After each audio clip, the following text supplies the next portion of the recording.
Chinese Premier Li Keqiang held the 5th 1+6 Roundtable Dialogue with the heads of 6 international financial institutions yesterday to discuss global economic recovery in the post-pandemic era. Focusing on the importance of cooperating over pandemic control and international trade, Premier Li stressed the significance of market resilience to economic recovery, strengthening job-oriented policies to encourage even more development, and implementing enterprise-targeted policies to support growth. What does China's recovery mean for the world? What challenges lie ahead? And is China seeking to make other countries more dependent on its economy? Joining me for the discussion in Beijing is David Blair, Vice President of the Center for China and Globalization, and Qiang, Assistant Director at the International Monetary Institute from Renmin University. Welcome to the dialogue, both of you. Welcome to the point, to both of you. October is, its economic data is out right now. China's industrial total value added, a major gauge of the country's industrial performance, grew by 6.9% year-on-year, and total retail sales is up 4.3%. So first of all, Director Qu, what does these numbers tell you about the state of China's economic recovery? Well, to be very honest, China is very lucky, and our economy has been on the rally route. And if you come to China, if you go to the street, if you go to the shopping mall, you will find people are shopping and return to their normality of life. But this is not out of sheer luck, and I think Chinese people have been working very hard to control the pandemic, and we see the restoration of our economy. But even though we are doing pretty good right now, but we're still seeing there are a lot of challenges.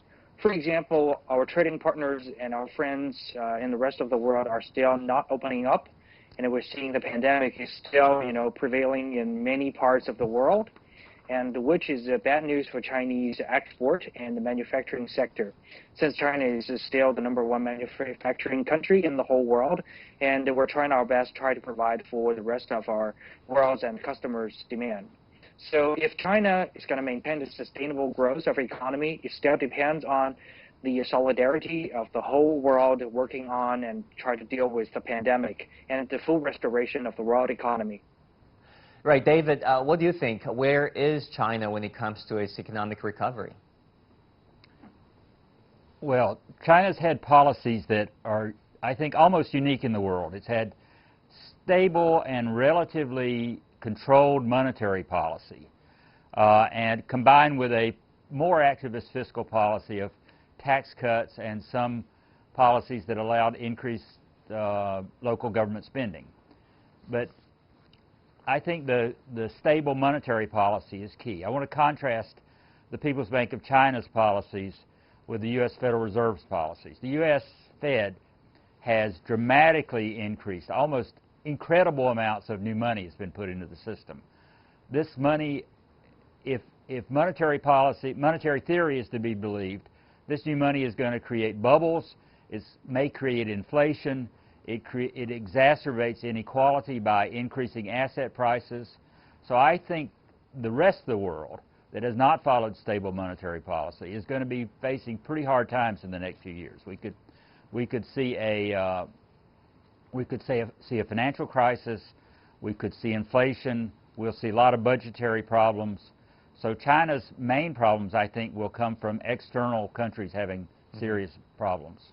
We're talking about fiscal policies. There was recently announced a tax cut of 2.5 trillion yuan in corporate taxes and fees. The aim, according to officials, is to secure the stable and sustainable growth.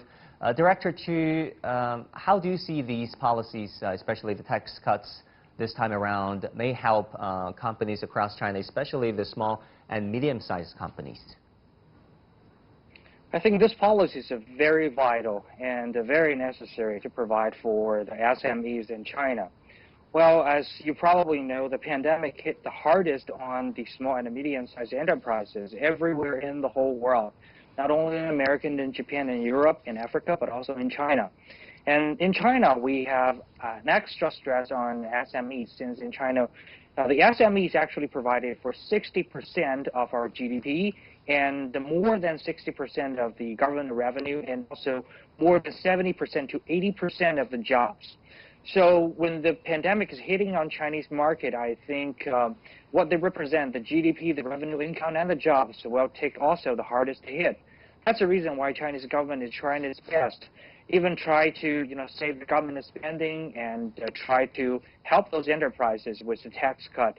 And not only with that, Chinese government also trying to lower the interest rate of the loans, try to provide the special favorable loans for the SMEs with a very favorable condition. So I think that is very necessary, because the last thing you want to see is that the vanish of the SMEs. It's not like before. It's not like they're facing some temporary hardship of their operation. When a small restaurant, when a small hospital has been stopped running for like half a year, the whole business will vanish. They're going to go bankrupt, and the boss and the employee will lose their job, and that hotel, that restaurant will never reopen again. That's going to be a tragedy if this situation prevails in the whole country. And Chinese government won't stop that, same as other governments are doing that. Right, you need to put a floor on the recession at some point somehow. Let's talk about jobs. The Chinese government fully acknowledges the fact that jobs matter.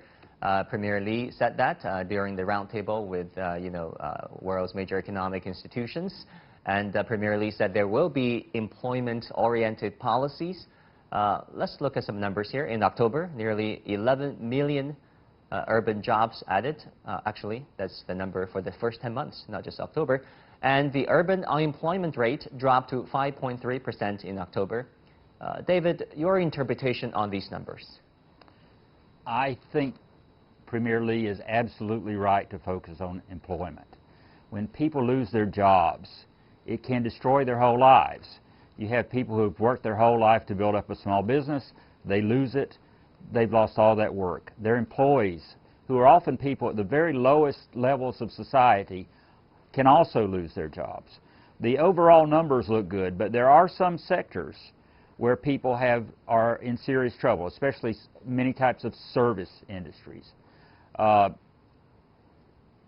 If you look around, there are many sectors that are booming, but not everybody who worked in a restaurant can become a delivery guy or become an AI expert.